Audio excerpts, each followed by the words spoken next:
20 years of business wisdom. So you've been in business for 20 years. What would you say have been 3 to 4 of the challenges you've come up against being a business owner, and how did you overcome them? I think how I've geared my company is being affordable. And I think that's what's kept me in business for so long is one, I'm affordable. I don't hike up my prices to make a huge profit. Like I said, I'm really in this for the passion of it and to help others without breaking their bank.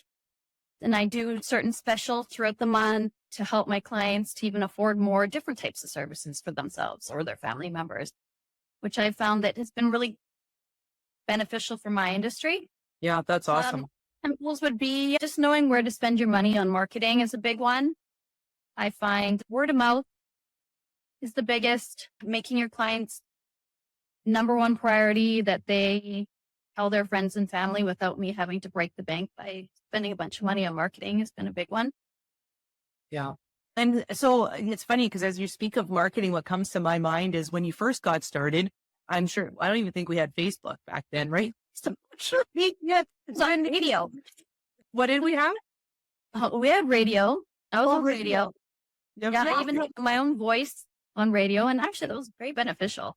Yeah. So then speak to that in the way of, as an entrepreneur or business owner, the importance of the ability to be adaptable, right? Because you started 20 years ago. And if I'm just thinking of marketing, it's probably the organic grassroots flyers and door knocking and then radio like you're sharing and maybe even newspapers, right? And then now it goes to, oh my gosh, this thing called Facebook. And then it's like, oh, what's this Instagram thing and Twitter and right. So chat to that, chat to just maybe your experience in being adaptable. And what advice would you give those business owners out there? Like you can't stay stuck on one thing, especially if it's not working.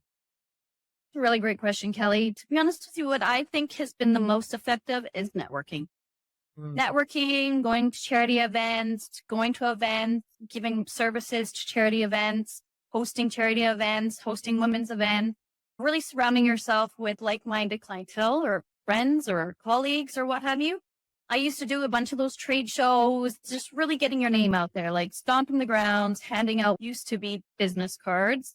Nobody really does that very much anymore. But yeah, it's been a really interesting couple of generations of how everything's totally shifted to everything social media and reels. And I'm still trying to get to that point. Me too. And I think that you mentioned something really important there, like networking, that's never going to go out of style. No. And people want a true, authentic shaking hands and really getting to know each other, being more personable.